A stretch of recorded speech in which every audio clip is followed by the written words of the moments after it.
Wheeler वाहनों का इतिहास।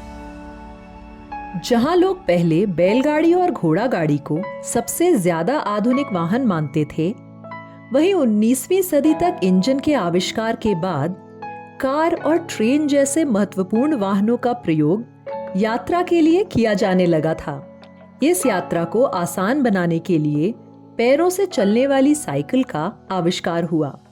आगे चलकर वैज्ञानिकों ने इंजन का इस्तेमाल करके साइकिल का सफर तेज और आरामदायक बना दिया। इस क्रांतिकारी आविष्कार का श्रेय गॉटलिब डेमलर और विल्हेम मेबैक को जाता है।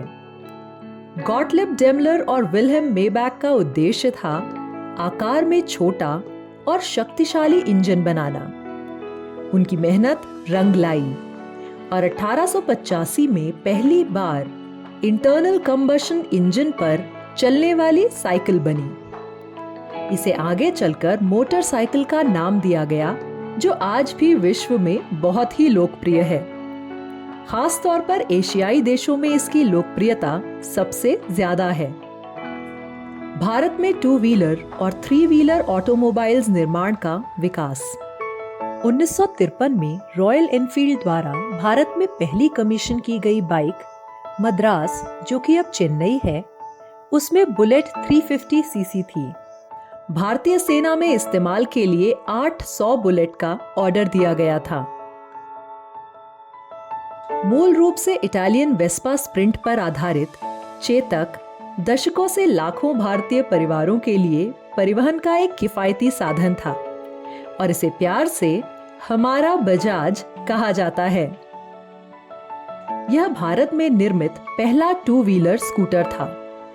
1972 में बजाज चेतक बजाज ऑटो कंपनी द्वारा निर्मित एक भारतीय मोटर स्कूटर था।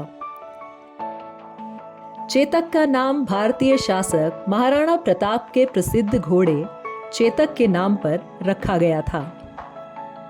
1972 में भारत में काइनेटिक इंजीनियरिंग द्वारा पेश की गई काइनेटिक लूना एक 50 सीसी मोपेड है। लूना करती पक्का वादा, खर्चा कम, मजबूती ज्यादा। ऐसे वाक्यों ने लूना मोपेड को लाखों मध्यवर्गीय लोगों को अपनी ओर आकर्षित करने में मदद की। जावा एक चेक यूरोप ब्रांड था, जिसे फारूक के ईरानी और रुस्तम एस ईरानी द्वारा भारत लाया गया था। इसका भारतीयकरण करने के लिए ब्रांड का नाम बदलकर येज़डी कर दिया गया।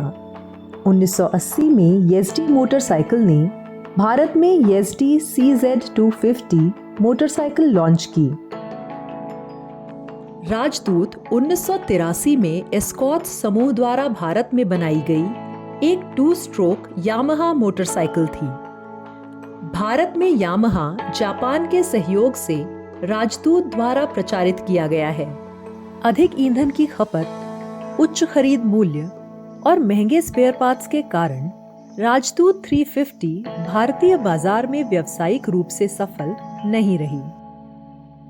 1985 में सबसे पहले जापानी मोटरसाइकिल निर्माता सुजुकी ने टीवीएस के साथ इंड सुजुकी AX100 लॉन्च की। इंड सुजुकी AX100 टीवीएस और सुजुकी की 2 स्ट्रोक 98 सीसी मोटरसाइकिल है।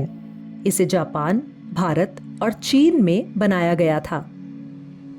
फिर होंडा ने 1985 में अपना प्लांट भारत की अग्रणी साइकिल निर्माता कंपनी हीरो के साथ मिलकर लगाया था।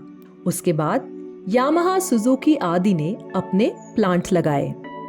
1985 में यामाहा ने RX100 लॉन्च की, जो अभी भी मोटरसाइकिल चलाने वालों की पहली पसंद है। यह एक मोटरसाइकिल थी जिसे यामाहा द्वारा 1985 में एस्कॉर्ट्स इंडिया के साथ तकनीकी सहयोग से बनाया गया था और एस्कॉर्ट्स द्वारा भारत में वितरित किया गया था।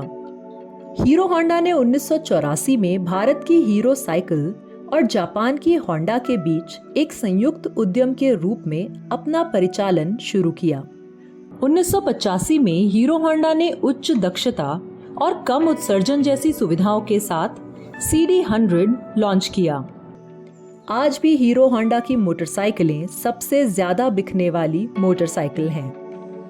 2010 में हीरो और होंडा समूह अपने संयुक्त उद्यम से अलग हो गए और प्रत्येक ने अपने व्यक्तिगत ब्रांड नाम होंडा और हीरो के साथ स्वतंत्र रूप से काम करना शुरू कर दिया।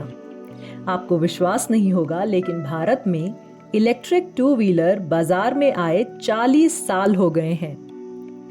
1980-81 में बनी कोमल पहली इलेक्ट्रिक मोपेड थी।